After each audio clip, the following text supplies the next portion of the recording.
దేవునికి మహిమ కలుగును గాక. అందరికీ ప్రైజ్ ది లార్డ్. ఈ దిన లేఖన భాగం మత్తయి సువార్త 26వ అధ్యాయము 53వ వచనం. దయచేసి చదువుతున్నాను.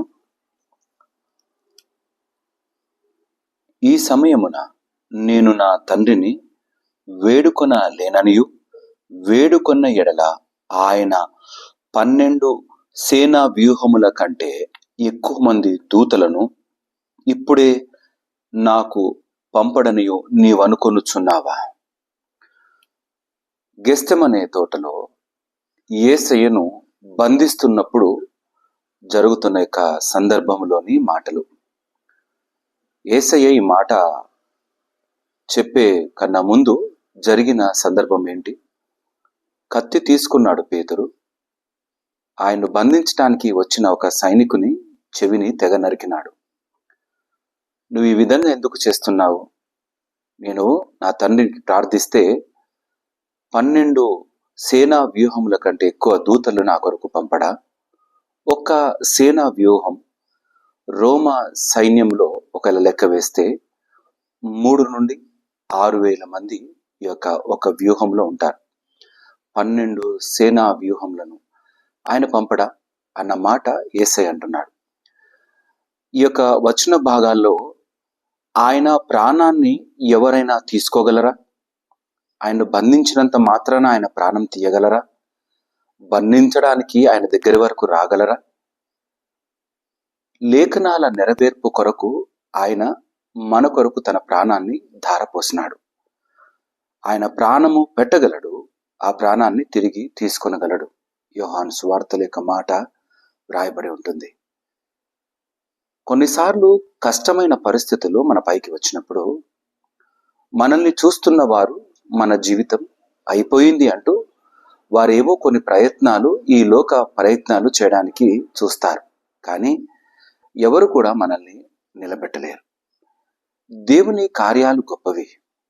మనకు జరుగుతున్న అవమానము కానీ అపనింద కానీ అనేకమైన దుష్కార్యాలు కానీ మన చుట్టూ జరిగించేవారు బందిపోట్ల వలె మన మీద పడ్డప్పుడు, మనల్ని ఆ కష్టాల్లో బంధించడానికి వారు ప్రయత్నం చేస్తూ ఉన్నప్పుడు కొన్నిసార్లు మనము మౌనంగా ఉండక తప్పదు.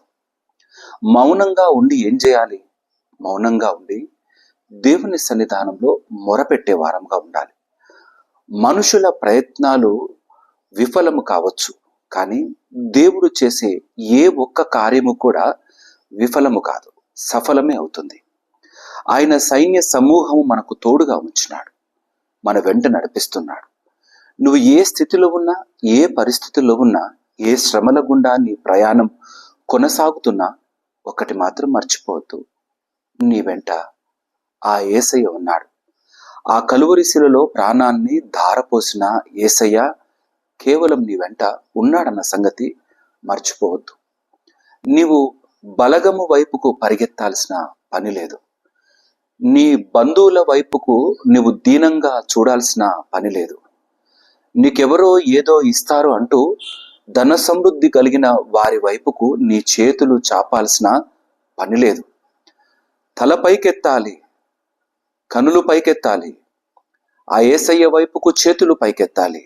ఆ పై నుండి వచ్చే సహాయం కొరకు ఆయనను అర్థించే వారముగా ఉంటే ఆయన నీ చుట్టూ ఎంతో గొప్పగా భద్రతను ఏర్పాటు చేస్తాడు కదా, బహు గొప్పగా నిన్ను నడిపిస్తాడు కదా. భయపడవద్దు. సమయం నీది కాదంటూ నువ్వు వేదన చెందాల్సిన పని లేదు. ఒకరోజు నిన్ను బహు గొప్పగా అనేకుల ముందు నిలబెడతాడు. సహాయం పొందుకోవడానికి యేసయ్య కూడా ప్రార్థన తండ్రికి చేసినాడు. మనము యేసయ్యకు ప్రార్థించగలిగే వారముగా, ఆయన నడిపించిన మార్గంలో నడిచే వారముగా మనముంటే మనల్ని బంధించడానికి ఎన్ని విశ్వ ప్రయత్నాలు చేసినా వాటిలో మనము చిక్కుబడిపోము. మనము చాలాసార్లు కష్ట నష్టాలు కలిగినప్పుడు తొందరపడిపోతాం. పేతురు వలె తొందరపడిపోతాం. మనకు తోచిన సలహాలు ఎవరైనా ఇచ్చినా లేదా మనకు తోచిన ఆలోచనలు మనం చేసిన వాటి ద్వారా ఈ కష్ట నష్టాల నుండి బయటపడవచ్చు అనుకుంటాం. దేవుడు చూపించే మార్గము చాలా నెమ్మదైనది. ఆయన పైన ఆధారపడ్డప్పుడు నీ శత్రువుని నువ్వు గెలుచుకుంటావు. వారి ముందు విజయాన్ని సాధించి అడుగులు ముందుకు వేస్తావు. ఈ మాట నమ్ము. ఆయన ఒంటరివాడు కాలేదు. నిన్ను గొప్ప సమూహంగా మార్చడానికి ఆ యేసయ్య కలువరి శిలువలో ఒంటరివాడైపోయినాడు. నీకు తోడుగా ఉండి ఎల్లవేళ నిన్ను నడిపించడానికి ఆయన శిలువలో ప్రాణాన్ని ధారపోసినాడు. ఈ శ్రమల దినాలలో ఏమని ధ్యానం చేస్తూ ఉన్నావు యేసయ్యను? ఆయన శ్రమలు పడి నీ కొరకు మరణించి తిరిగి లేచినాడు అన్న మాటను మాత్రమే ధ్యానిస్తూ కొనసాగుతూ ఉన్నావా? ఆ శ్రమ వెనుకాల ఆయన ఎంత క్షోభను అనుభవించినాడో. అనేకుల ముందు ఘనత పొందిన వాడే ఆ యొక్క సమయంలో ఆయన్ను బందీగా తీసుకొని వెళ్తూ ఉన్నారు. సృష్టిని రూపించినప్పుడు ఉన్నవాడు ఆయన్ను ఆ యొక్క తోటలో పట్టుకొని ఒక దొంగను పట్టుకున్నట్టుగా రాత్రి వేళ పట్టుకున్నప్పుడు ఆయన మరి బాధపడి ఉంటాడా? మన కొరకు అవమానాలను భరించినాడు యేసయ్య. మన కొరకు ఎన్నో నిందలు భరించినాడు యేసయ్య. కాండ్రించి ఉమ్మిన తట్టుకున్నాడు యేసయ్య. కేవలం నిన్ను నన్ను బలంగా నిలబెట్టడానికే. భయపడొద్దు, దిగులు లేకుండా ముందుకు సాగు. దేవుడు నీ జీవితంలో గొప్ప కార్యాలు జరిగిస్తాడు. అట్టి కార్యాల రూపకల్పన ఆయన ఎప్పుడో చేసి ఉంచినాడు. నువ్వు ఏవో సలహాలు ఇచ్చారని, ఎవరో మనుషులు ఏదో చెప్పారని, ఆ విధంగా పని చేస్తే నీ జీవితం మారుతుంది అన్న ఆలోచనతో కాకుండా, యేసయ్య నా కొరకే రూపించిన ప్రతి ప్రణాళిక నెరవేర్చబడాలి అంటూ అడుగులు వేద్దామా? దయచేసి మనకున్న బలం పైన కాకుండా, మనకున్న ధనం పైన కాకుండా, మనకున్న ప్రతి ఈవుల పైన కాకుండా, కేవలం మనల్ని నిలబెట్టిన యేసయ్య పైనే ఆధారపడి అడుగులు ముందుకు వేయి. ఎంత పెద్ద గొప్ప సైన్యము నీ పైకి వచ్చినా నీవు కదలవు. నీవు బలంగా నిలబడతావు. ప్రతి సమస్యను గెలుస్తూ వాటిపై నుండి నువ్వు త్రొక్కుతూ విజయకేతనం ఎగరవేస్తూ జీవితాన్ని బహు గొప్పగా ఆశీర్వాదకరంగా అనేకుల కొరకే నువ్వు జీవిస్తూ ఆశీర్వాదాలను అందించేవాడుగా దేవుడు నిలబెడతాడు. దేవుడి మాటలు దీవించి ఆశీర్వదించును గాక. తల వంచుదామా? ప్రార్థన చేసుకుందాం. మా ప్రియ యేసయ్య, మీకే వందనాలు. నా దేవా, నీ యొక్క నమ్మకమైన మాటలను బట్టి వందనాలు. నువ్వు ప్రార్థిస్తే నా తండ్రి 12 సేనల కన్నా ఎక్కువ నా తండ్రి దూతలను నీ కొరకై పంపగలిగిన తండ్రి ఉన్నా నాయన, నీవు మా కొరకై రెత్తునిగా దీనునిగా నా తండ్రి ప్రాణాన్ని బలిగా అర్పించినావు. నీ యొక్క ప్రేమ కొరకై వేలాది వందనాలు. మేము కూడా అనేక సార్లు మేము బలహీనులమై నా తండ్రి మా చుట్టూ ఉన్న అనేక పరిస్థితులు మాకన్నా బలంగా ఉన్నట్టుగా కనబడుతున్నాయి.